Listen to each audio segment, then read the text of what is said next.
चलिए, कोई समस्या है कल के मॉडल एंड थ्योरीज की?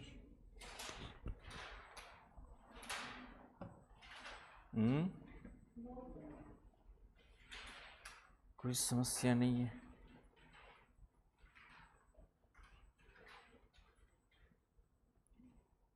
ठीक है, माल्थस की थ्योरी समझ में आ गई?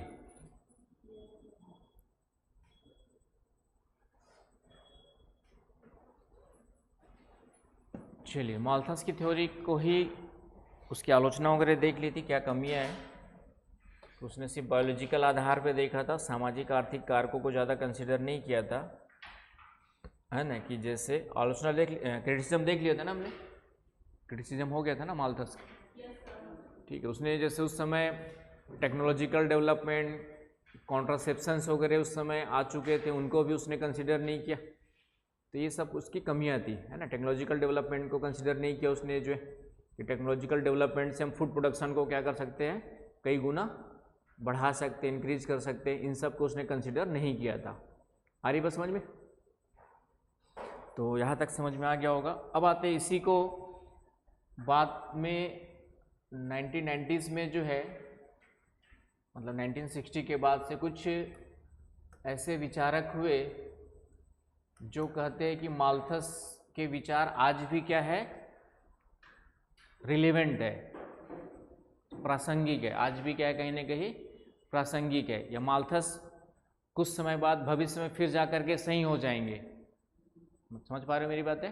कुछ लोग क्या मान रहे हैं, आप क्या जो है कि माल्थस कुछ समय बाद क्या हो जाएंगे, फिर से सही दिखाई देंगे, सही साबित होंगे। या वर्तमान जो स्थितियां दिख रही है उसको देख करके लगता है कि माल्थस फिर से क्या हो जाएंगे, सही साबित हो जाएंगे। तो वैसे विचारवादियों को हम लोग क्या कहते हैं, न्यू माल्थसियंस कहा जाता है, नव माल्थसवादी कहा जाता है। क्या कहा जाता है? नव माल्थसवादी कहा जाता है।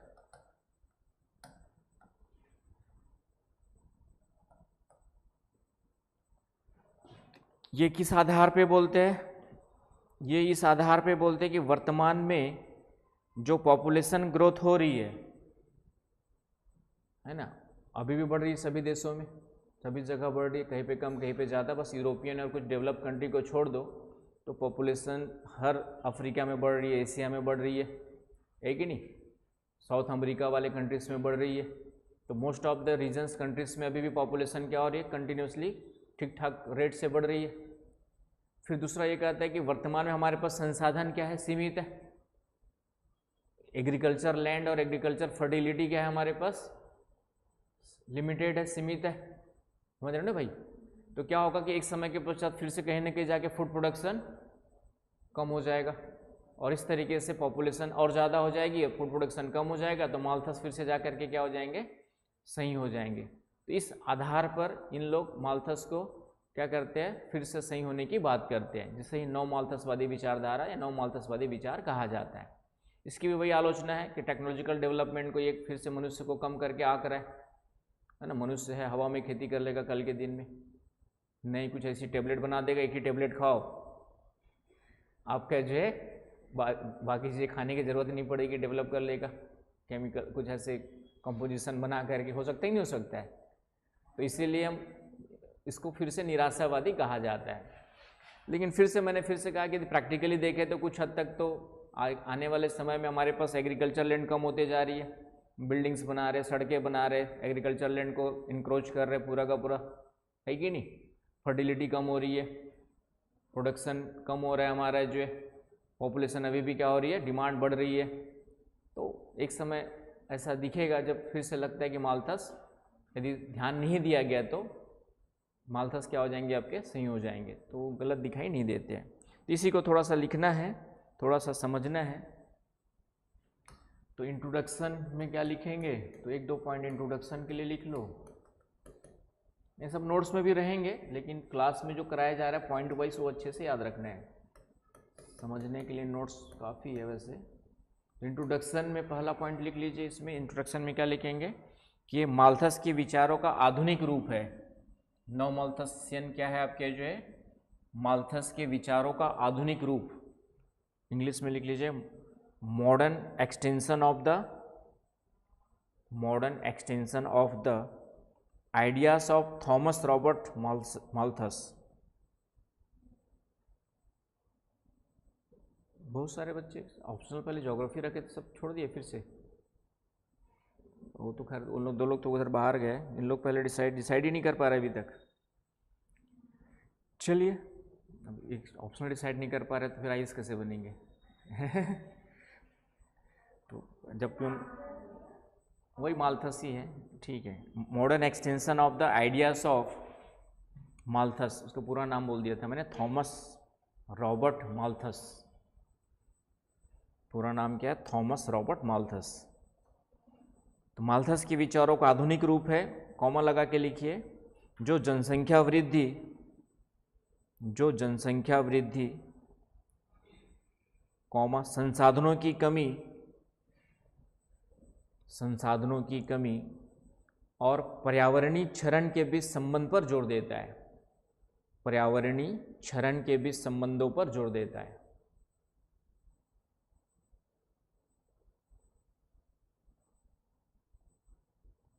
इंग्लिश में आपका modern extension of the ideas of Malthus, focusing on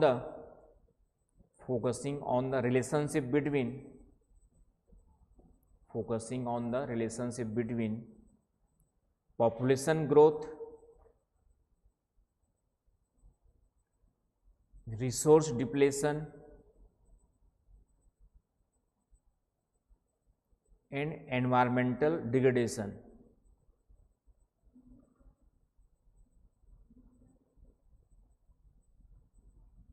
clear है? नेक्स्ट पॉइंट लिख लीजिएगा। जहां माल्थस खाद्य संकट पर ध्यान देता है,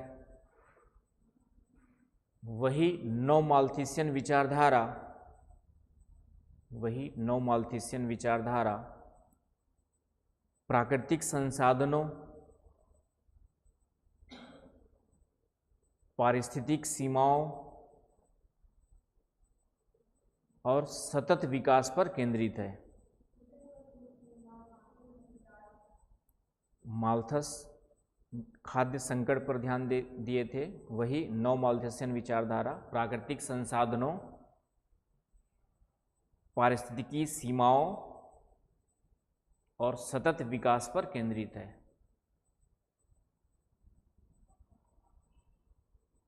इंग्लिश में लिख लीजिए। While Malthus emphasized food scarcity, neo-Malthusians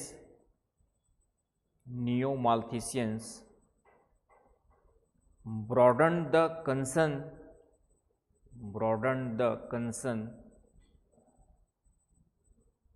to include non-renewable resources, ecological limits and sustainability।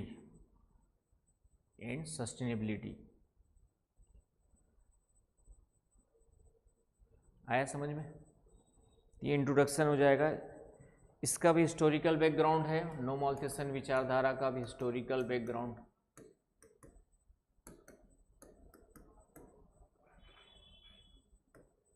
ऐतिहासिक परिप्रेक्ष्य। तो माल्थस की विचारधारा सिंपल है, सरल है, उसी को थोड़ा सा न्यू माल्थसियंस लोग क्या कहते हैं। तो नव माल्थसियन विचारधारा ये 20th सेंचुरीज में आई। कब आई आपकी? जो 20वीं शताब्दी में, 20वीं सदी में कब आई? जब द्वितीय विश्व युद्ध के बाद जनसंख्या विस्फोट। क्यों आई? तो लिख लीजिए, द्वितीय विश्व युद्ध के बाद जनसंख्या विस्फोट। After second world war, rapid population growth. After second world war, rapid population growth. द्वितीय विश्व युद्ध के बाद जनसंख्या विस्फोट। दूसरा पॉइंट, इंडस्ट्रियलाइजेशन एंड अर्बनाइजेशन, औद्योगिकीकरण और शहरीकरण के कारण।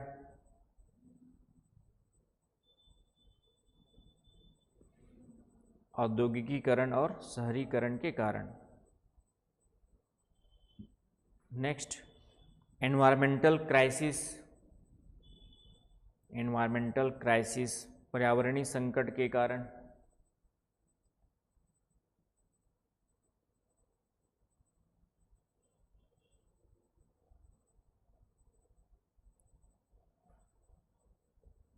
क्लियर? ये कारण जिम्मेदार रहे नव माल्थसवादी विचारधारा के लिए कि सेकंड वर्ल्ड वॉर के बाद क्या हुआ, पॉपुलेशन एक्सप्लोजन हुआ, मतलब बहुत ज़्यादा वृद्धि हुई, है ना। साक्षी खाक हो गए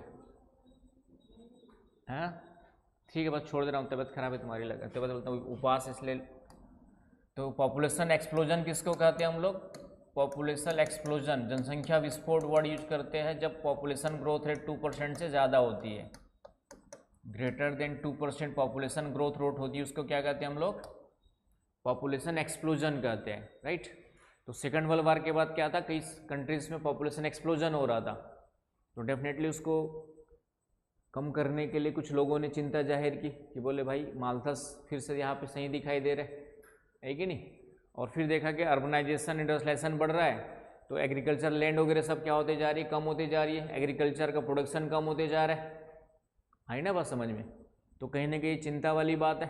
तो इसी को ध्यान में रखते हुए नव माल्थसवादी विचारधारा की उत्पत्ति हुई, ठीक। और इसके अलावा 2 बुक्स उस समय आई थी, एक पॉपुलेशन बॉम्ब करके एक बुक लिखा, 2 बुक्स, 2 बुक्स उस समय लिखी गई थी। एक था पॉपुलेशन BOMB बॉम्ब, 1968 में ये लिखा गया था आपका जो है पॉल एहरलिच के द्वारा, पॉल एहरलिच।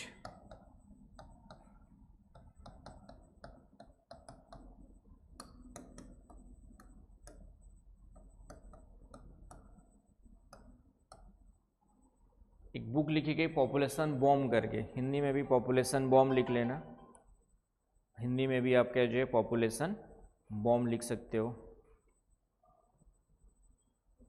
आ रही बस समझ में।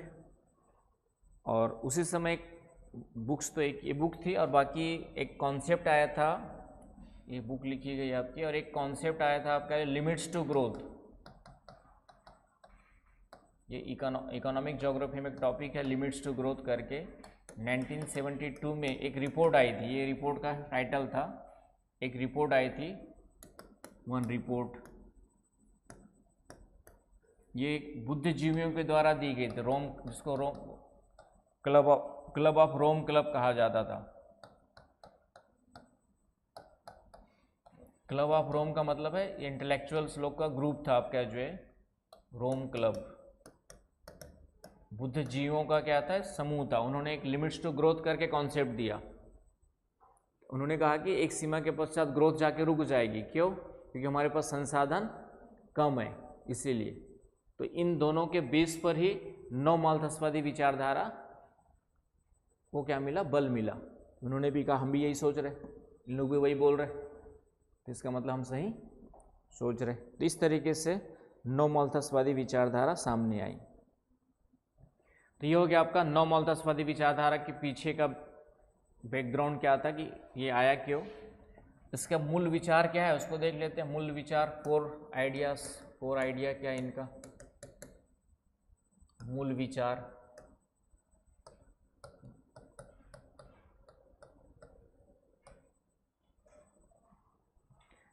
तो नव माल्थसवादी लिख लीजिए। नव माल्थसवादी मानते हैं, new Malthusians argues that, new Malthusians argue that, first point,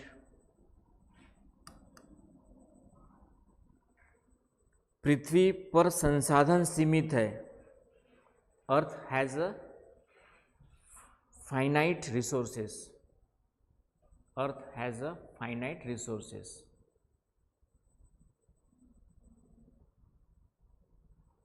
दूसरा point, population growth increases demand, जनसंख्या वृद्धि मांग को बढ़ाती है।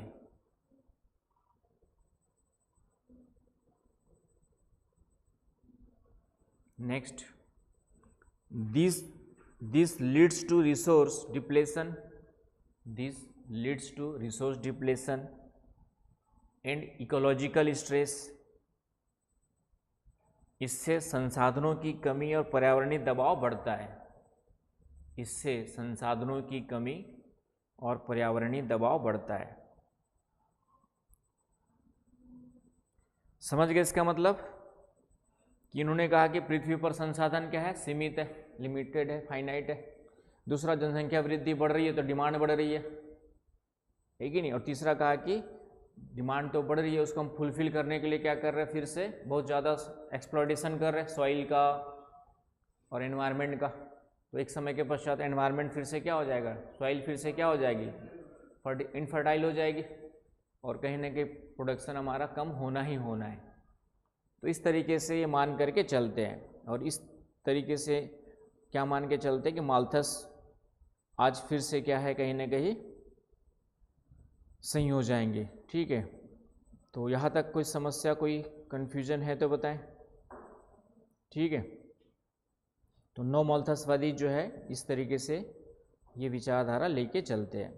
और लिमिट्स टू ग्रोथ का मतलब ही बता ही दिया मैंने। लिमिट्स टू ग्रोथ का मतलब है कि एक सीमा के पश्चात ग्रोथ रुक जाएगी, क्योंकि हमारे पास संसाधन सीमित है, पर्यावरण नुकसान हो रहा है, कृषि योग्य भूमि कम है, तो ग्रोथ कैसे बढ़ेगी। तो इसको लिमिट्स टू ग्रोथ भी कहा गया। तो ये थे आपके, और इसके मेन फॉलोअर्स कौन कौन है, इसके कौन कौन से मानने वाले में एक तो इसका नाम आएगा और एक लिख लो मीडोज, एक मीडोज करके है, मीडोज, ये भी आ जाएंगे मीडोज, एक मीडोज भी है ना, डोनेला मीडोज। तो उन्होंने भी इसको, तो दो नाम याद रखने इसके। मेन चिंतक में कौन है आपके, प्रमुख विचारक कौन है, मेन थिंकर्स कौन है, तो पॉल एहरलिच और आपका मीडोज। तो उन्होंने एक बुक लिखी थी पॉपुलेशन बॉम्ब, बता ही दिया मैंने।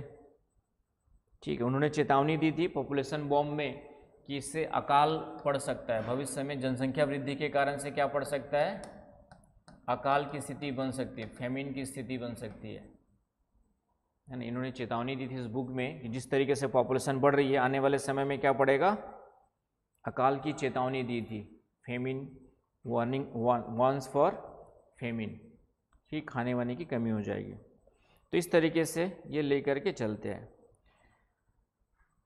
तो इनकी मुख्य चिंताएं क्या थी, संसाधनों की कमी थी और खास करके जो जंगल कट रहे थे, फॉरेस्ट कट रहे थे, पर्यावरणीय चिंताएं थी। न्यू माल्थसवादी इनकी मुख्य चिंताएं क्या क्या थी, मेन कंसर्न क्या क्या था इनका। तो मेन कंसर्न में फिर से वही आए, तो संसाधन सीमित, रिसोर्सेस हमारे पास क्या लिमिटेड है, संसाधन क्या है हमारे पास। दूसरा, पर्यावरण का नुकसान हो रहा है, पर्यावरणीय क्षरण हो रहा है, एनवायरमेंटल डिग्रेडेशन हो रहा है, एनवायरमेंटल लॉस हो रहा है। दूसरी चिंता ये थी, एनवायरमेंटल क्या हो रहा है, लॉस हो रहा है। और तीसरी थी क्लाइमेट चेंज, इस पे भी उन्होंने ध्यान दिया, कि क्लाइमेट चेंज पे भी ध्यान दिया, जलवायु परिवर्तन हो रहा है, तो फिर आने वाले समय में फूड प्रोडक्शन कम होना ही होना है। तो इस तरीके से ये न्यू माल्थसियन विचारधारा कहलाती है। आया है क्वेश्चन, पिछले साल ही शायद पूछा हुआ है कि नौ माल्थसवादी विचारधारा, 150 वर्ड लिखना था, आराम से इतना ही छाप देना है, 150 वर्ड आपके कंप्लीट। थोड़ा सा माल्थस बता देना शुरू में कि माल्थस ने ये कहा था, लेकिन माल्थस की आलोचना की गई। लेकिन कुछ विद्वान ऐसे भी जो मानते हैं कि माल्थस आने वाले समय में अभी भी सही दिखाई देते हैं। और क्यों दिखाई देते हैं, ये 3 वर्ड्स इनके कारण से दिखाई देते हैं। तो इसी हम लोग क्या कहते हैं, नव माल्थसवादी विचारधारा कहते हैं। आया समझ में। तो क्वेश्चन जाके जरूर देखना, और लिख पा रहे हो, लिख पाओगे नहीं पाओगे, वो मेरे से डिस्कस करना, तब जाके काम चलेगा। आलोचना लिखिए इसके भी, नौ माल्थसवादियों की भी आलोचना, क्रिटिसिज्म। तो पहला वही, तकनीकी विकास को नज़रअंदाज किया, technological optimism ignored. Technological optimism ignored, technological optimism ignored, तकनीकी विकास को नज़रअंदाज किया। पहला। दूसरा point, under estimation of green revolution, under estimation of green revolution, हरित क्रांति के प्रभाव को कम आंका, हरित क्रांति के प्रभाव को कम आंका।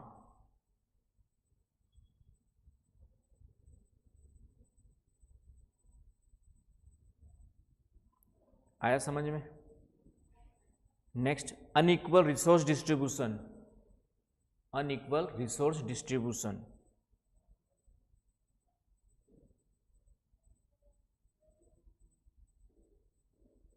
असमान संसाधन वितरण,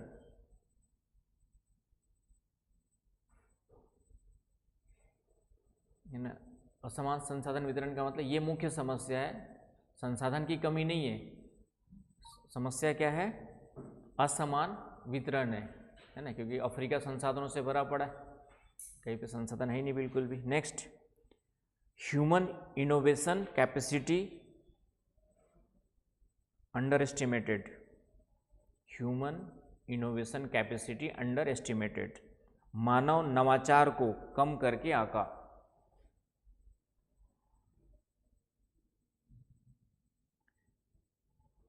आया समझ में? तो ये हो गया। तो यही कहते हैं लोग बाकी भाई तकनीकी विकास सबको क्या कर देगा? ठीक कर देगा। आज तक ठीक होते रहा तो आने वाले समय में भी मनुष्य अपने दिमाग से, बुद्धि से समस्याओं का समाधान ढूंढते रहेगा। इसलिए इतना ज़्यादा निराश होने की ज़रूरत नहीं है। मस्त रहो, स्वस्थ रहो, जो आज है उसको क्या करो, खुल के उपभोग करो। यही चल रहा है, लेकिन ध्यान तो दे ही रहे भाई। पॉपुलेशन सस्टेनेबल डेवलपमेंट की बात कर रहे हैं हम लोग आज की डेट में, कर रहे कि नहीं कर रहे? चलिए, तो ये हो गया आपका माल्थसवादी वर्सेस नौ माल्थसवादी। तो यहाँ तक कोई समस्या नहीं होनी चाहिए आप लोग के पास। अब आते हैं मार्क्स के विचार, मार्क्स की जनसंख्या संबंधी विचार, है ना। कल से लिखवाने के बजाय मैं स्लाइड बना दूंगा, हिंदी इंग्लिश दोनों और साइड साइड, तो हमारा टाइम बच जाएगा। ठीक है, क्या हुआ? नहीं,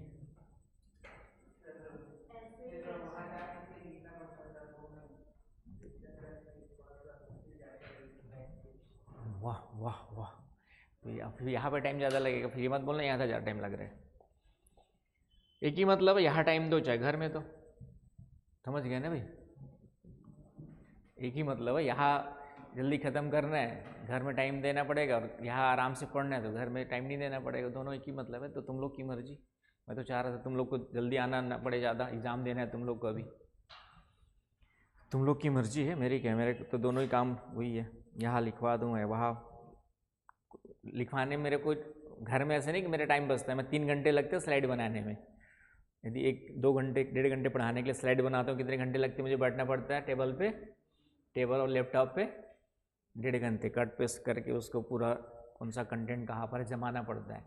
तो मेरा टाइम तो 3 घंटे बच जाते हैं घर में, तो मुझे कोई तकलीफ नहीं है बस। लेकिन हाँ, यहाँ पे आपकी क्लास जो 10 दिन में ख़त्म होनी चाहिए, वो कितने दिन लगेंगे? कम से कम 20 दिन लगेंगे, बस इतना ही अंतर होगा, वो तुमको डिसाइड करना है। चलिए, हालांकि तरीका ठीक है, क्योंकि उसमें स्लाइड्स में लगता है कि अब पढ़ाने को तो क्या है, कॉन्सेप्ट तो 10 मिनट में खत्म। माल्थस ने ये कहा, माल्थस ने वो कहा, 9 माल्थसवादियों ने ये कहा, कॉन्सेप्ट खत्म है। तो ठीक नहीं, यहीं पे लिखने बोलूँगा, समझ गए? बस जो लिखवा रहा हूँ, हिंदी बोल रहा हूँ, एक बार इंग्लिश बोल रहा हूँ, वो आपका कहाँ लिखा रहेगा? स्लाइड में। तो यही लिख लेना भाई, ठीक है।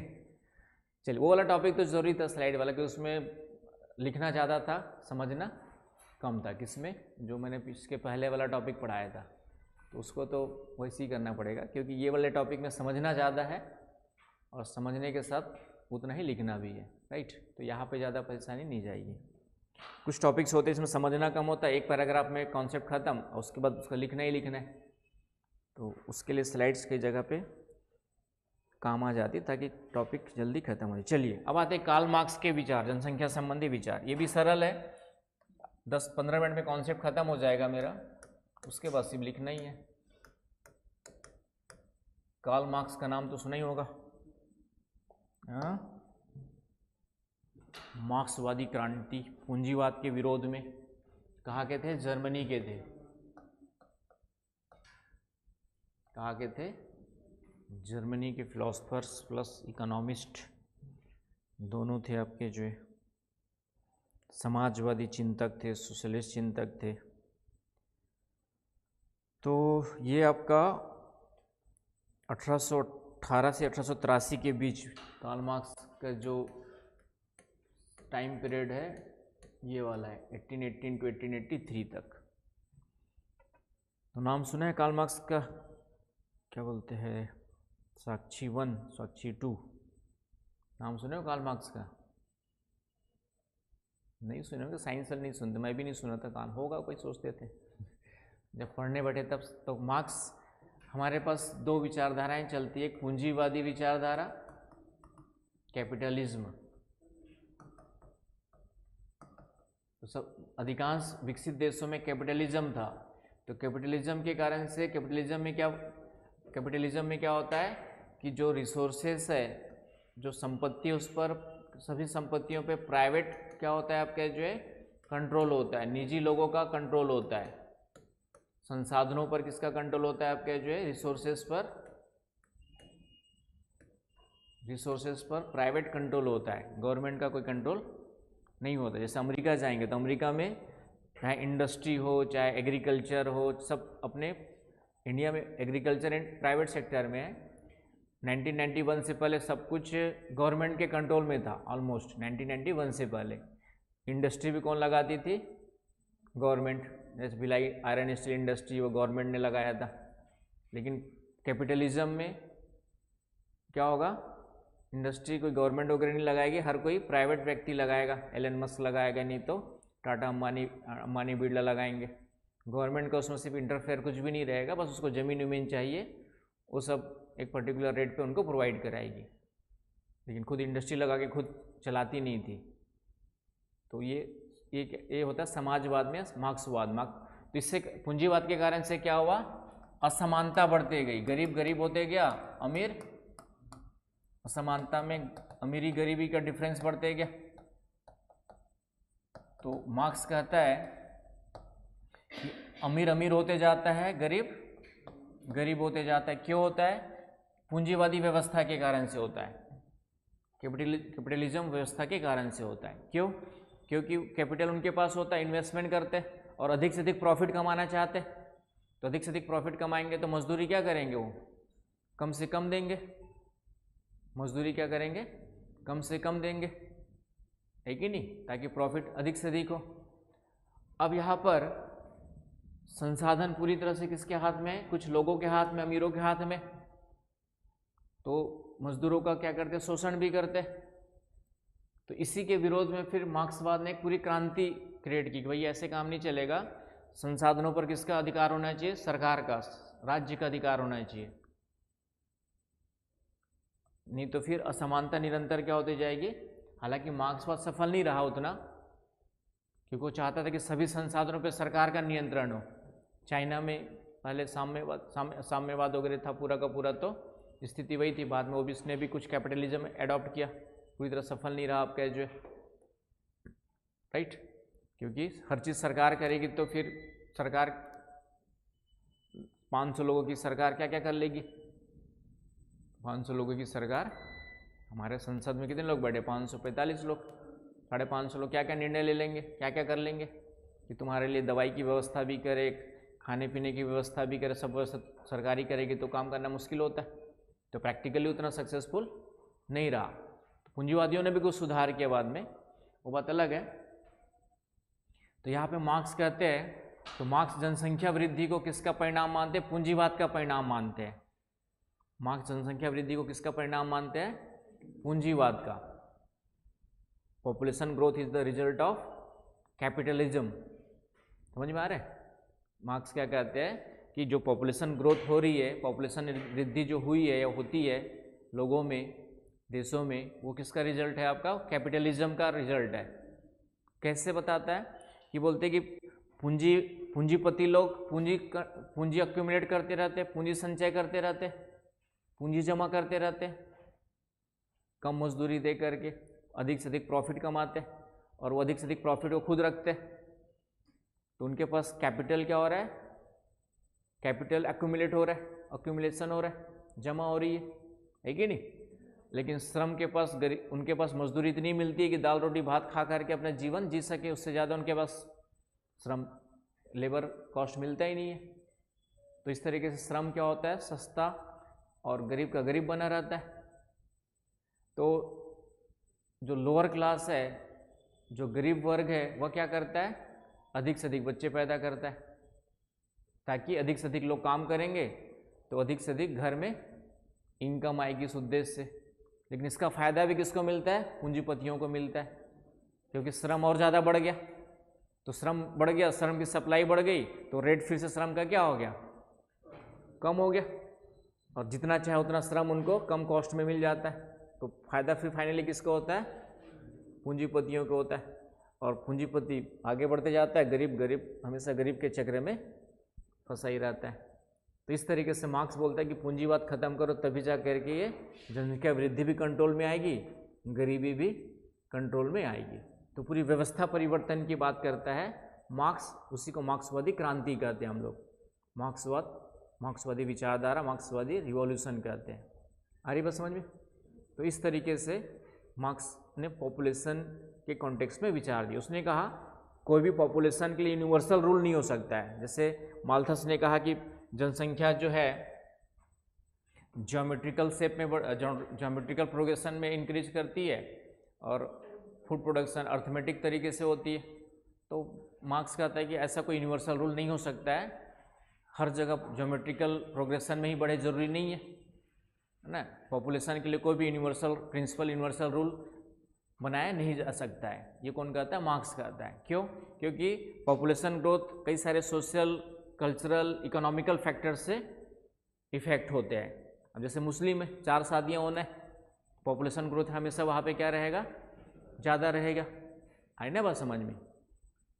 कई जगह पे अर्बनाइजेशन हो गया, लोग समझदार हो गए, तो शहरों में एक बच्चा पालना मुश्किल होता है अच्छे से, तो वहाँ पे पॉपुलेशन ग्रोथ रेट क्या रहेगी, कम रहेगी। तो इसीलिए पॉपुलेशन के लिए कोई यूनिवर्सल रूल नहीं हो सकता है, वो अलग अलग सोशल, कल्चरल, इकोनॉमिक फैक्टर से क्या होगा, डिसाइड होगा। ये कहना चाहता है कौन, मार्क्स। तो इस तरीके से माल्थस की उसने आलोचना की कि माल्थस ने कहा कि प्राकृतिक आधार पर, जैविक आधार पर ही पॉपुलेशन ग्रोथ डिपेंड करता है। तो इसने कहा कि जैविक प्राकृतिक नहीं होता है, किसके आधार पर होता है आपका, economic growth, social growth, cultural growth के आधार पर होता है। ये डिसाइड करता है कि पॉपुलेशन ज़्यादा होगा या कम होगा। तो आज की डेट में देखेंगे तो सोशल कल्चरल ज़्यादा इम्पैक्ट पड़ता है ना। लोग जितना ज़्यादा थोड़ा सा पढ़ लिखते हैं, महिलाएं पढ़ती लिखती है, लोग पढ़ते लिखते हैं, समझ बढ़ती है, जीवन स्तर ऊपर उठता है। तो जीवन स्तर को अच्छा बनाए रखने के लिए वो कम से कम बच्चे पैदा करने के लिए क्या होता है, प्रोत्साहित होता है। ये होता है ना भाई, ये तो हो रहा है जिसमें समझ बढ़ गई, कि जिसको समझ में आ गया कि भाई इतनी इनकम है, इतनी इनकम में हम 1 या 2 बच्चों को अच्छे से पाल सकते हैं, तो तीसरा चौथा नहीं करेंगे, है ना। अब कुछ लोग अपने जीवन स्तर को बनाए रखने के लिए 1 या 2 ही करते हैं, है कि नहीं। तो इस तरीके से अंबानी तो कई सारे कर सकता था, 2 ही है उसके भी, 2 है कि 3 है, 3 है, 1 लड़की भी है, 2 लड़के, है कि नहीं। तो इस तरीके से एलन मस्क एक्सपेरिमेंट कर रहे, बात अलग है। तो ये मार्क्स के विचार थे, आए समझ में। तो इसी को सिस्टमेटिकली कैसे लिखना है वही आपको अब समझना है, बाकी तो चीज़ें कॉन्सेप्ट इतना ही है। आलोचना भी उसकी करेंगे, तो उन्होंने प्राकृतिक चीज़ों को ध्यान नहीं दिया, बस ये आलोचना में डाल देंगे। और जनसंख्या वृद्धि सिर्फ पूंजीवाद का परिणाम नहीं है, कई सारे फैक्टर्स फिर से इफेक्ट करते हैं, उसको भी तो आलोचना का पार्ट आ जाएगा। तो मार्क्स के सबसे पहला इंट्रोडक्शन में क्या लिखेंगे, 1-2 लाइन लिख लीजिए। हालांकि सब नोट्स में भी दिया हुआ है, नहीं भी लिखवाऊंगा तो प्रिंटेड नोट्स में आपके पास लिखा हुआ है। तो इन्होंने जनसंख्या पर कोई अलग से सिद्धांत नहीं दिया, है ना। इन्होंने कोई अलग से बुक नहीं लिखी जनसंख्या पर। जो वो आपके जो है पूंजीवाद के खिलाफ जो विचार दे रहे थे, है ना, उसी के दौरान क्या कर दिया उन्होंने, पॉपुलेशन संबंधी विचार भी दे दिए। तो एक लाइन लिखिए, पहला पॉइंट आपके जो है, Marx views are embedded in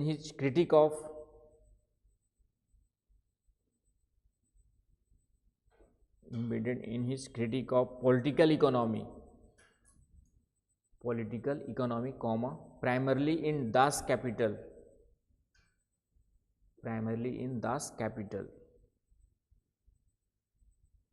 Karl Marx के विचार राजनीतिक अर्थव्यवस्था की आलोचना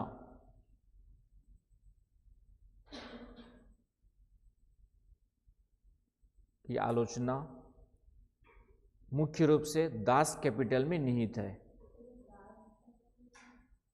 ठीक है, दास कैपिटल का मतलब वही बताया ना कि पूंजीपति लोग मजदूरों को क्या करते हैं, एक्सप्लॉइटेशन करते हैं। पूंजीपति लोग मजदूरों का क्या करते हैं, आपके जो है एक्सप्लॉइटेशन करते हैं। तो अच्छा, दास कैपिटल, दास का वही दासी है, ये जो हिंदी वर्ड है उसी के कंटेक्स्ट में यूज किया गया है। दास बना करके जो रखते थे उसके कंटेक्स्ट में यूज किया गया है। आ रहा है समझ में? तो इन्होंने जो है उसके कंटेक्स्ट में दिया है, मतलब पॉपुलेशन को लेकर के अलग से उसने कोई सिद्धांत नहीं दिया। उन्होंने पॉपुलेशन को लेकर के अलग से सिद्धांत नहीं दिया। उन्होंने बस पॉलिटिकल सिस्टम की जो बुराई करना चाह रहा था, आलोचना करना चाह रहा, उसने पूंजीवाद की आलोचना की कि पूंजीवाद ही सभी समस्याओं की आपका जड़ है ना। चाहे गरीबी हो, चाहे इनइक्वालिटी हो, इन सब का मेन कारण क्या है, कैपिटलिज्म है। तो उसी को उसने जोड़ दिया पॉपुलेशन ग्रोथ से भी, कि पॉपुलेशन ग्रोथ का भी मेन कारण क्या है, आपका जो है मेन कारण क्या है, कैपिटलिज्म है ना। तो उसी को दास कैपिटल के रूप में देखा गया। चलिए, तो ये इंट्रोडक्शन इन्होंने जो है ये दिया था, कोई अलग से सिद्धांत वगैरह नहीं दिया है। आ रही समझ में? इसी में लिख लीजिए, इंट्रोडक्शन में ही पहला पॉइंट ये डाल दीजिएगा। दूसरा, rejection of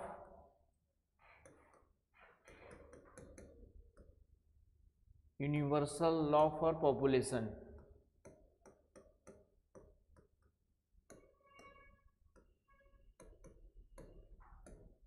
rejection of universal law for population, Hindi में सार्वभौमिक जनसंख्या के लिए सार्वभौमिक नियमों की अस्वीकृति।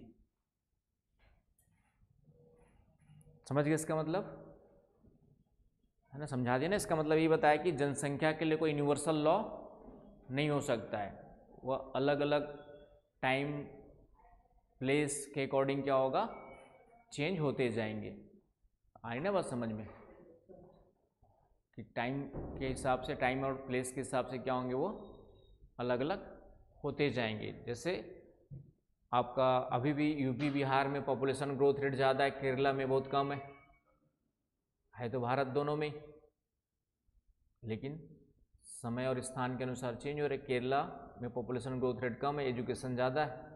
यूपी बिहार में एजुकेशन कम है, महिलाओं की स्थिति उतनी ज़्यादा फ्रीडम नहीं है जितना कि केरला में। तो इस तरीके से कहीं ना कहीं पॉपुलेशन ग्रोथ के लिए हम लोग की एक यूनिवर्सल रूल नहीं बना सकते हैं।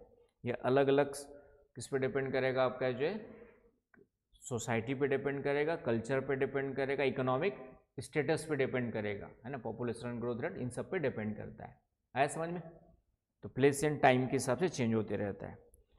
दूसरा आ जाओ, सेकंड, तो ये इंट्रोडक्शन में डाल देना। बाकी उसके बाद इसके कोर विचार में आ जाओ। कोर आइडियाज क्या है, इसके मूल विचार क्या है पॉपुलेशन ग्रोथ को लेकर के।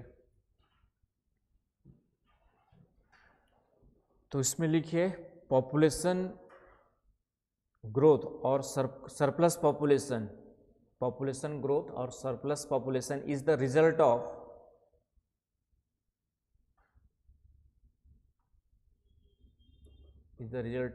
कैपिटलिज्म, पूंजीवाद का परिणाम है।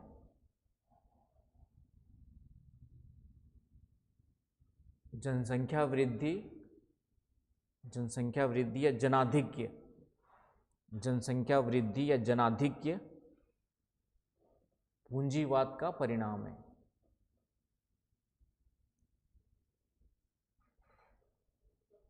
कैसे परिणाम है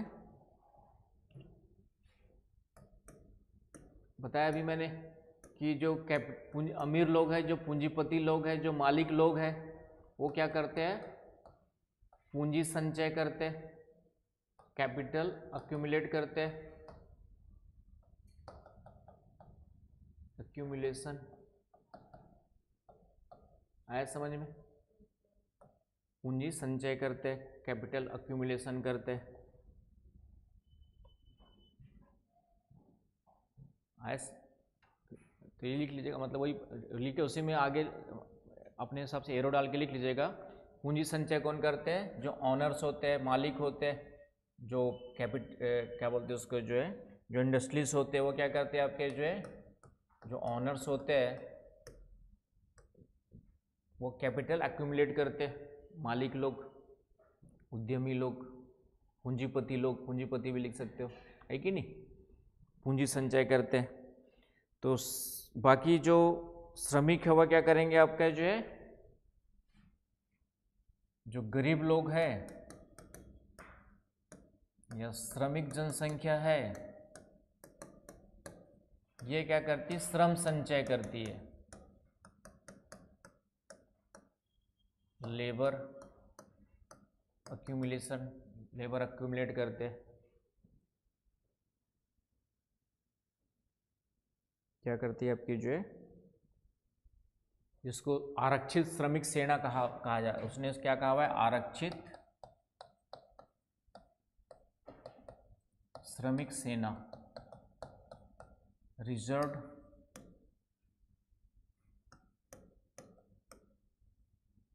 लेबर आर्मी, ये मार्क्स ने कहा। श्रम संचय जो करते उसको उसने क्या कहा, रिजर्व लेबर आर्मी, राइट। तो श्रम संचय कर, श्रम संचय क्यों करते बताया मैंने, क्योंकि उनके पास एक ही रास्ता दिखाई देता है इनकम ग्रोथ का, कि अधिक बच्चे काम करेंगे घर में, अधिक लोग काम करेंगे तो इनकम ज़्यादा आएगी, ये सोच करके अधिक से अधिक पॉपुलेशन ग्रोथ में लगे रहते हैं। लेकिन ये भी जो श्रम संचय है ये पूंजीपतियों के लिए फिर से काम करने लग जाता है, फिर से क्या करता है, फायदेमंद हो जाता है। ये पूंजीपतियों के दो उद्देश्य को पूरा करता है ना। ये आपका जो है पूंजीपतियों के लिए फिर से क्या हो जाता है, जो कैपिटलिस्ट है पूंजीपतियों के लिए लाभदायक हो जाता है, फिर से इससे प्रॉफिट होता है, उनको लाभदायक होता है, बेनिफिशियल होता है। कैसे होता है बताया मैंने कि लेबर ज़्यादा है तो कंपटीशन ज़्यादा होगा तो श्रम सस्ता हो जाएगा ना। लेबर सप्लाई क्या हो गई, श्रम सप्लाई, श्रम आपूर्ति अधिक हो गई,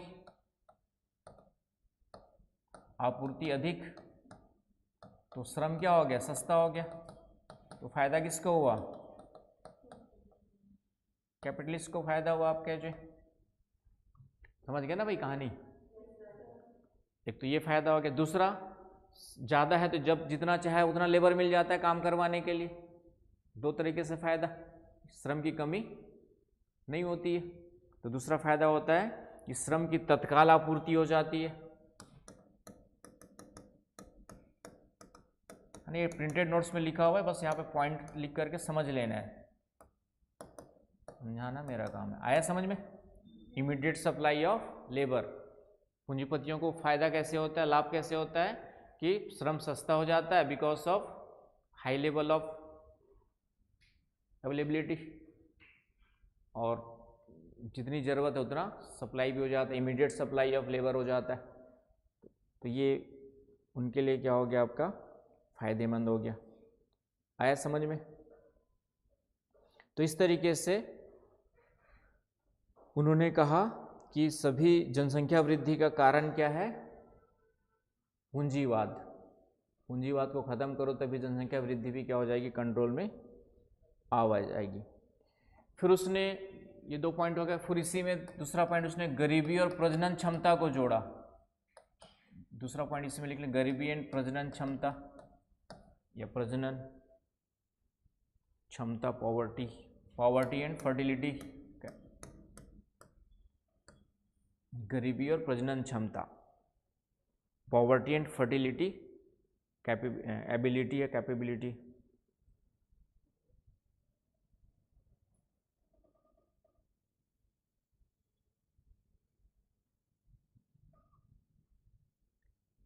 ठीक है, तो ये वही मैंने बताया कि गरीब व्यक्ति क्या करेगा,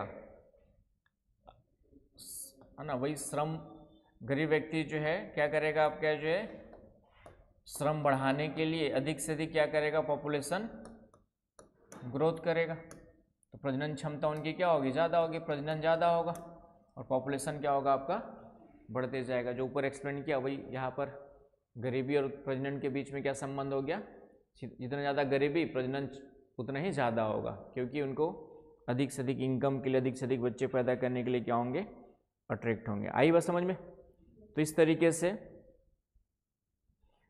आपका जो पॉपुलेशन ग्रोथ होते जाती है। मार्क्स ने जो है जो सरप्लस पॉपुलेशन उसको 3 वर्गों में डिवाइड किया था, ये पॉइंट भी डाल देना कहीं पर, लिख लीजिए। मार्क्स ने अधिशेष जनसंख्या के 3 रूप, अधिशेष जनसंख्या के 3 रूपों की पहचान की। Marks identified 3 forms of the relative surplus population, 3 forms of the relative surplus population। Marks ने सापेक्षिक अधिशेष जनसंख्या के 3 रूपों की पहचान की। पहला है फ्लोटिंग, श्रम को उसने 3 भागों में डिवाइड किया, फ्लोटिंग, पहला है फ्लोटिंग, प्रवाही। दूसरा है लेटेंट, अदृश्य या प्रच्छन्न, प्रच्छन्न बेरोजगारी पड़ा होगा, उसी को उसने अदृश्य या लेटेंट कहा हुआ है। और एक है आपका स्टैग्नेंट, स्थिर।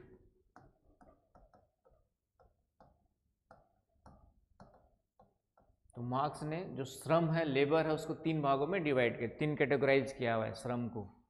फ्लोटिंग का मतलब लिखिए, फ्लोटिंग में लिखिए, फ्लोटिंग लिख लिया जैद, ठीक है। Floating, latent and stagnant, floating, latent and stagnant. Floating में लिखिए workers who are hired and fired,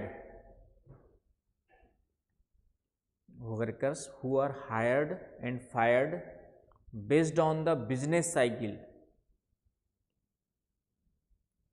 वे श्रमिक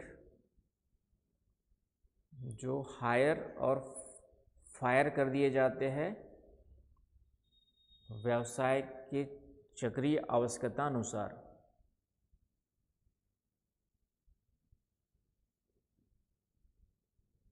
समझ गए इसका मतलब, जरूरत है रखो, नहीं जरूरत है निकाल दो, हायर एंड फायर इसी को कहते हैं, है कि नहीं। दूसरा है लेटेंट, इसमें लिखिए rural populations waiting to migrate, rural populations waiting to migrate to cities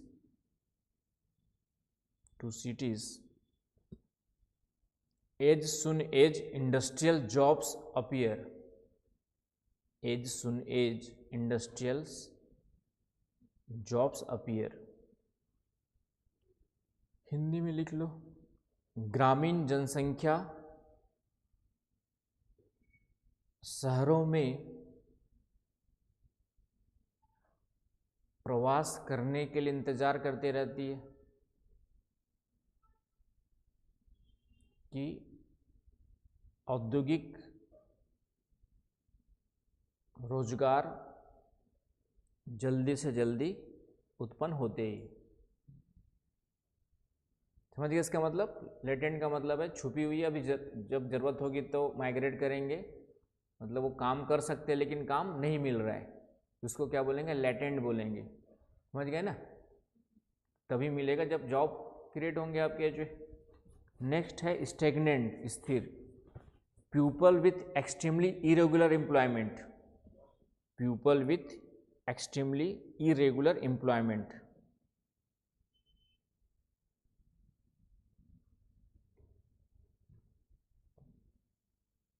living in dire poverty, stagnant स्थिर, इसमें लिखिए अनियमित, अत्यधिक अनियमित बेरोजगार,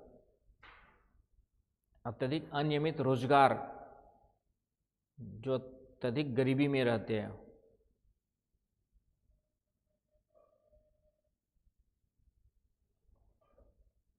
तो ये आपका था मार्क्स के विचार। तो मार्क्स के विचार इतने ही हैं, पूंजीवाद के साथ जोड़ करके देखा है। कंपैरिजन कभी आ सकता है माल्थस और मार्क्स का, तो वो पॉइंट लिख लीजिए, माल्थस वर्सेस मार्क्स। फिर मार्क्स की आलोचना करेंगे, माल्थस वर्सेस मार्क्स। तो माल्थस क्या कहते हैं और मार्क्स क्या कहते हैं, कुछ पॉइंट्स को लेकर के देखेंगे।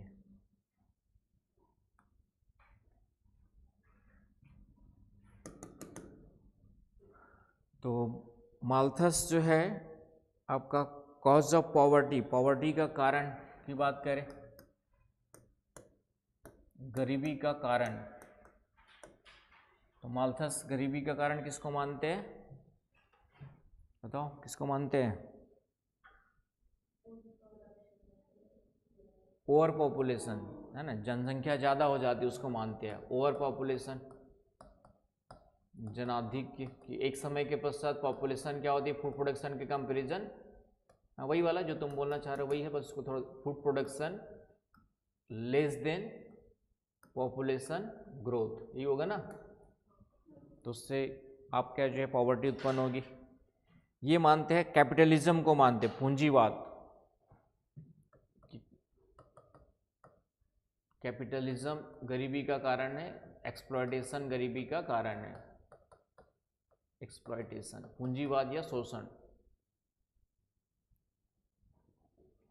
Exploitation capitalism. आया समझ में?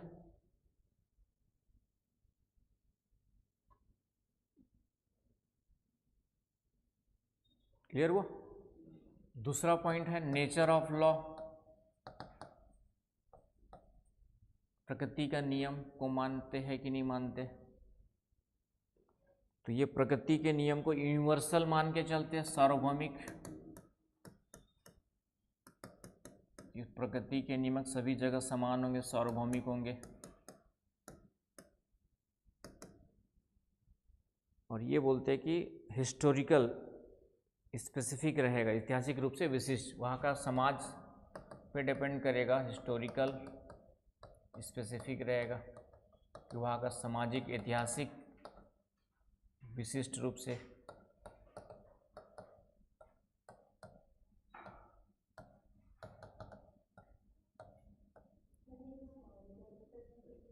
मतलब एक उसके हिस्ट्री पे डिपेंड करेगा कि वहाँ पे प्रकृति के पॉपुलेशन का रूल लागू होगा कि नहीं लागू। जब पिछड़ा समाज है तो वहाँ पर प्राकृतिक रूप से सब चीज़ें होंगी, डेवलप्ड सोसाइटी है तो अपने हिसाब से हम पॉपुलेशन ग्रोथ करना है नहीं करना है उस पर फोकस करेंगे। तो इतिहास पे डिपेंड करता है कि वह किस प्रकार से समय और स्थान के अनुसार चेंज होते रहेगा, कहने का मतलब ये हुआ। क्लियर हुआ? रिसोर्सेस व्यू, रिसोर्स को लेकर के दोनों के विचार क्या क्या है, रिसोर्सेस को लेकर के, संसाधन को लेकर के,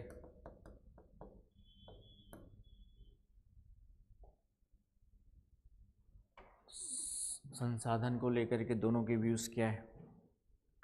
तो इसने संसाधन या फूड प्रोडक्शन को क्या माना था, डिमिनिशिंग रूल्स में फॉलो किया था। इस समय के साथ संसाधन क्या होंगे, घटते जाएंगे, ह्रासमान नियम लागू होता है। और ये कहता है कि नहीं, समय के साथ कम नहीं होंगे, टेक्नोलॉजिकल पोटेंशियल पे डिपेंड करेगा कि आपके पास टेक्नोलॉजी डेवलपमेंट कैसे क्या हो रहा है।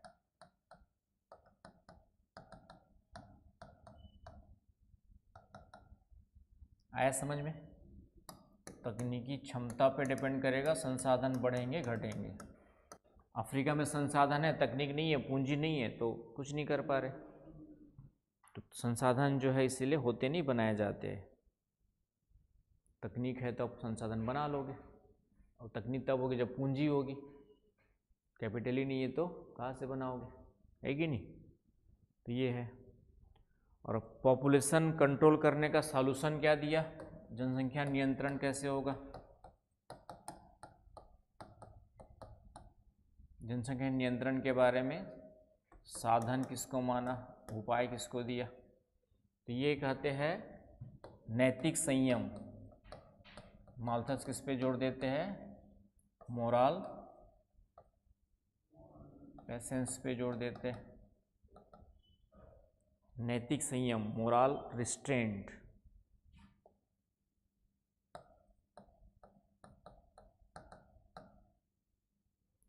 नैतिक संयम पे जोड़ देते हैं। और ये कहते हैं सोशल रिवॉल्यूशन, पूंजीवाद खत्म कर दो, सभी समस्या अपने आप सॉल्व हो जाएंगे। सामाजिक क्रांति पे जोड़ देते हैं।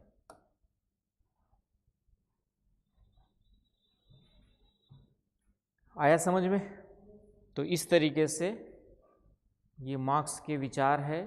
मार्क्स जो है जनसंख्या वृद्धि को पूंजीवाद के परिणाम के रूप में देखते हैं। पूंजीवाद खत्म कर दो तो बाकी समस्या अपने आप सॉल्व हो जाएंगी, ये कहना चाहते हैं। तो ये हो गया आपका मार्क्स के विचार। आगे समझ में? आलोचना इसकी क्या होगी? आलोचना वही है कि जैविक प्राकृतिक कारकों को थोड़ा सा इग्नोर किया, उसका भी प्रभाव तो पड़ता ही है ना भाई। तो आलोचना में एक लाइन लिख लीजिए, आलोचना, क्रिटिसिज्म, कि प्राकृतिक जैविक कारकों की अवहेलना की, इग्नोर्ड नेचुरल बायोलॉजिकल फैक्टर्स। दूसरा पॉइंट,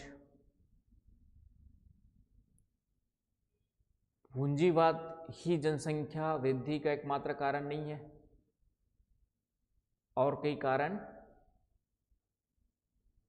कारण जिम्मेदार होते हैं। Not only the capitalism is the cause for population growth, many of reasons. समझ गए ना भाई? ऐसा होता तो फिर चाइना में पॉपुलेशन ज़्यादा नहीं होती। चाइना में तो कम्युनिज्म रहा है बहुत दिनों तक, है कि नहीं? इन सबसे ज़्यादा पॉपुलेशन कहाँ पर है? चाइना में। भारत में सोशलिज्म रहा है, सेकंड नंबर भारत है। तो कैपिटलिज्म को कैसे हम बोल सकते हैं? कैपिटलिज्म एक छोटा मोटा कारण हो सकता है, लेकिन मेन कारण कुछ और भी है। सोशल है, इकोनॉमिकल है, कल्चरल है कि नहीं भाई? कल्चरल भी एक बहुत बड़ा कारण है। तो इस तरीके से केवल कैपिटलिज्म जो है पॉपुलेशन ग्रोथ का कारण नहीं हो सकता है। तो ये सब आलोचना की गई किसकी? मार्क्स की। तो ये हो गए आपके मार्क्स के विचार। आया समझ में? तो एक सिंपल सा टॉपिक था, उसी से मिलता जुलता एक टॉपिक और देख लीजिए, आपका कॉन्सेप्ट ऑफ, बस 15 मिनट का टॉपिक है, concept of optimum population, under population and over population, है ना? ये टॉपिक पॉपुलेशन ज्योग्राफी वाले टॉपिक में दिया हुआ है, ठीक है? यहाँ पर नहीं है। अनुकूलतम जनसंख्या की संकल्पना, अल्प जनसंख्या और जनाधिक्य की समस्या,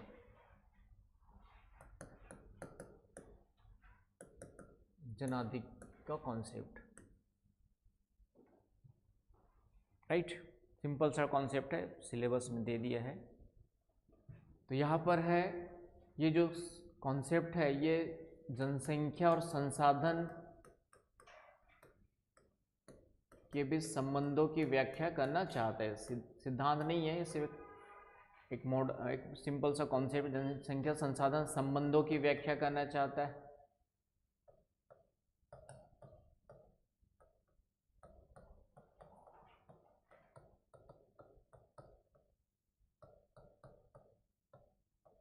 इंग्लिश में लिख लीजिएगा, trying to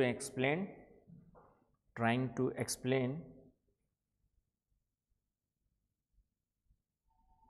relation between population and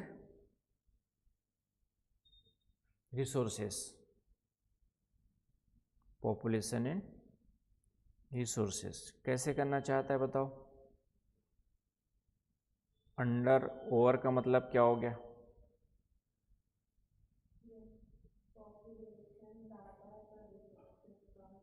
ठीक है, बस ठीक है। और ठीक है, तो यहाँ पे सीधा सिंपल सा मतलब है कि ऑप्टिमम का मतलब हो गया जब पॉपुलेशन इक्वल टू रिसोर्सेस। इसका मतलब क्या हुआ कि जब जनसंख्या और संसाधन के बीच संतुलन बना रहता है, कि जितनी जनसंख्या है उतनी जनसंख्या को जो संसाधन अवेलेबल है वो फुलफिल करने में सक्षम होते हैं, उनके रिक्वायरमेंट्स को फुलफिल कर पा रहे हैं, समझ रहे हो ना, खास करके फूड सप्लाई और अदर जो बेसिक रिक्वायरमेंट है उसको फुलफिल कर पा रहे हैं, तो वो क्या कहलाएगी? ऑप्टिमम पॉपुलेशन कहलाएगी। वो क्या कहलाएगी? आपका ऑप्टिमम पॉपुलेशन, अनुकूलतम जनसंख्या कहलाएगी। साक्षी समझ में आ रहा है? साक्षी नंबर 1 है कि नहीं, कि दोनों बराबर का मतलब है कि हमारे पास उतने संसाधन हैं कि हम जो पॉपुलेशन की रिक्वायरमेंट्स है, पॉपुलेशन की जो ज़रूरतें हैं उसको फुलफिल कर सके अच्छे से, है ना। रोटी कपड़ा मकान बेसिक रिक्वायरमेंट, और बाकी जो अदर है वो तो इच्छाएं तो अनंत है, वो तो मरने के पहले भी कभी ख़त्म नहीं होती है कि नहीं। तो उसकी बात नहीं कर रहे, बेसिक जो रिक्वायरमेंट है, बेसिक अच्छा जीवन जीने, आज की डेट में बात करेंगे तो किसी भी जनसंख्या को अच्छा जीवन जीने के लिए जो चीज़ें चाहिए वो यदि अच्छे से मिल रही है तो वो क्या हो जाएगा? आपका ऑप्टिमम हो जाएगा। अंडर का मतलब क्या हो गया? Population less than resources, underpopulation कहलाएगी। जैसे आपके घर में 100 एकड़ जमीन है लेकिन अकेले आप है कमाने वाले, मनी मन सोच रहे होंगे भगवान का ऐसा होता समझ पा रहे हो मेरी बात? तो हमारे पास 100 एकड़ को हम अकेले उसको अच्छे से क्या नहीं कर पा रहे, यूटिलाइज नहीं कर पा रहे, तो ये क्या कहलाएगी? Underpopulation. मतलब कई देश ऐसे हो सकते हैं जहाँ पे रिसोर्सेज तो है लेकिन इतनी पॉपुलेशन नहीं कि उसको एक्सप्लॉइट कर सके, उसको अच्छे से हम लोग यूज कर सके, है ना। बस समझ में, कारण कई सारे, तकनीकी कमी है, पूंजी नहीं है, तो वो भी कारण आज की डेट में देख सकते हो। एग्रीकल्चर लैंड की बात करें तो मान लो आप अकेले हो, उस समय ट्रैक्टर वगैरह नहीं रहा था, मान लेते ट्रैक्टर नहीं है, अकेले खेती जोतने वाले हो तो कितना हल से जोत पाओगे? 100 एकड़ को थोड़ी जोत करके अकेले निपटा दोगे, नहीं निपटा पाओगे, सीधी सी बात है कि नहीं। तो आप क्या कहलाओगे? अंडर पॉपुलेशन में कहलाओगे, कि आपका घर में जो ज़मीन है उसके हिसाब से आपकी घर की जनसंख्या क्या हो गई? अंडर हो गई। और इसका उल्टा हो जाएगा, पॉपुलेशन ग्रेटर देन, ये प्रॉब्लम वाली बात है, ये भी थोड़ा बहुत प्रॉब्लम वाली बात है, हम संसाधनों का ज़्यादा यूज नहीं कर पा रहे अच्छे से, और ये भी प्रॉब्लम वाली बात है कि पॉपुलेशन इतनी ज़्यादा हो गई कि रिसोर्सेस को हम लोग, रिसोर्स हमारे लिए कम पड़ जा रहे हैं, तो ये भी हमारे लिए क्या हो गई? चिंता वाली बात हो गई। आ गई बात समझ में? तो उसको क्या कहेंगे हम लोग? ओवर पॉपुलेशन कहते हैं। क्लियर? इसी को एडविन कैनिन ने, एक समाजशास्त्री थे एडविन कैनन, उन्होंने एक ग्राफ के द्वारा बताने की कोशिश की, एडविन कैनन ने, तो उसने एक ग्राफ बनाया,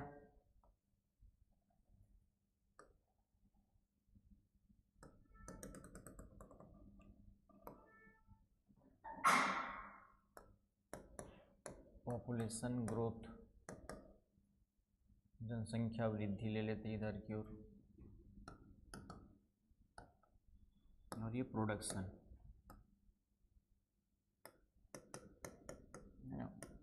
कृषि की बात करें तो कृषि प्रोडक्शन ले लो, या रिसोर्सेज का एक्सप्लोरेशन, संसाधन उत्पादन, जो भी लिखना है, प्रोडक्शन। तो एक सीमा तक पॉपुलेशन बढ़ेगी, इधर की ओर बढ़ेगी पॉपुलेशन, तो प्रोडक्शन भी एक सीमा तक क्या होगा, संसाधनों का दोहन भी क्या होगा, बढ़ेगा,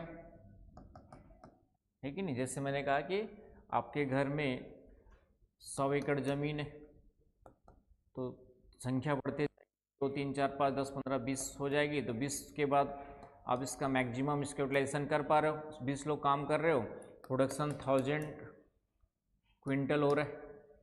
एक ही व्यक्ति काम कर रहा था, मात्र 10 क्विंटल हो पा रहा था आपका जो है, 20 तक बढ़ते बढ़ते अब 20 के बाद 21 हो जाता, तो 1000 की जगह पे 20 के साथ 5 क्विंटल हो रहा है, 21 एक व्यक्ति बढ़ेगा तो 1021 की जगह पे 1010 बस हो जा रहा है क्विंटल। तो अब ये कहीं ना कहीं नुकसानदायक हो जाएगा नहीं, इसमें 20 लोग उत्पादन कर रहे तो पर पर्सन कितना हो रहा था, 5 क्विंटल हो रहा था। अब 21 लोग इतना कर रहे तो इसका पर पर्सन कितना हो गया, तो डिवाइड करो कितना आएगा, 5 से मतलब 5 से कम हो जाएगा, है ना, 5 से कम होगा ना भाई, लेस देन 5 क्विंटल मान लेते हैं, डिवाइड करते रहना। तो अब 21वां व्यक्ति हमारे लिए क्या हो गया, नुकसानदायक हो गया, ज़्यादा हो गया। तो इसका मतलब है कि एक सीमा तक पॉपुलेशन बढ़ेगी तो प्रोडक्शन भी बढ़ेगा, लेकिन एक बिंदु के बाद प्रोडक्शन आपका क्या हो जाएगा, कम होना स्टार्ट हो जाएगा। Total production per capita production कहीं ना कहीं क्या होगा आपका जो है, कम होना स्टार्ट हो जाएगा। तो जहाँ से प्रोडक्शन घटना स्टार्ट होता है यही ऑप्टिमम पॉपुलेशन वाला क्या होता है, अनुकूलतम जनसंख्या वाला बिंदु होता है, और उसके बाद फिर पॉपुलेशन घटना स्टार्ट होती है। तो ये वाला हो गया अंडर पॉपुलेशन वाली स्थिति हो गई। ये कौन सा हो गया, इधर वाला अंडर पॉपुलेशन। इधर अब क्या हो गया आपका, ओवर पॉपुलेशन, जनाधिक की स्थिति हो जाएगी, क्योंकि अब पॉपुलेशन बढ़ रही है तो प्रोडक्शन क्या हो रहा है आपका, कम होते जा रहा है। और ये कौन सा हो गया, ऑप्टिमम पॉपुलेशन हो गया। आए समझ में ग्राफ, सिंपल सा है कि एक पर्टिकुलर बिंदु तक पॉपुलेशन बढ़ रहा है, तो यहाँ तक पॉपुलेशन आ गया ना, जैसे मैंने कहा 20 व्यक्ति 20% तक हो गए, तो मैक्सिमम प्रोडक्शन हो गया हमारा 1000 क्विंटल, है कि नहीं। अब जैसे 21वां होता है, ये प्रोडक्शन गिर करके रेशियो कम हो जाता है आपका, जो उतना नहीं बढ़ता, आई ना बात समझ में। तो इस तरीके से कहीं ना कहीं तो इसको ही इस तरीके से डिफाइन किया। तो ये जहाँ से प्रोडक्शन कम होना स्टार्ट होता है उस बिंदु को हम लोग क्या कहते हैं, ऑप्टिमम पॉपुलेशन वाला बिंदु कहते हैं। तो इतना ही ये कॉन्सेप्ट है, आगे बस समझ में इस तरीके से। अब कई लोग ऑप्टिमम पॉपुलेशन को अपने अपने तरीके से डिफाइन करते हैं। कोई कहता है कि जहाँ पे अधिकतम आर्थिक कल्याण हो वही ऑप्टिमम पॉपुलेशन है, अधिकतम आर्थिक कल्याण। और कल्याण का मतलब तो आप लोग क्या है, मैक्सिमम इकोनॉमिक वेलफेयर जहाँ पे प्राप्त होता है। कोई कहता है अधिकतम प्रति व्यक्ति आय, कोई क्या कहता है अधिकतम प्रति व्यक्ति आय जहाँ पर मिले, वो क्या हो गया आपका ऑप्टिमम पॉपुलेशन हो गया ना। Maximum economic welfare, maximum per capita income, है कि नहीं। तो इस तरीके से अपने अपने तरीके से ऑप्टिमम पॉपुलेशन को डिफाइन करते कई लोग, जो आपके नोट्स में दिया होगा 1-2 जगह पे। तो ये आपका over population, under population and optimum population का कॉन्सेप्ट हो गया। और इसकी आलोचना भी वही है कि ये संसाधन गतिशील होते, हम ये नहीं कह सकते कि, तो आलोचना यही कि संसाधन डायनामिक होते, गतिक होते हैं।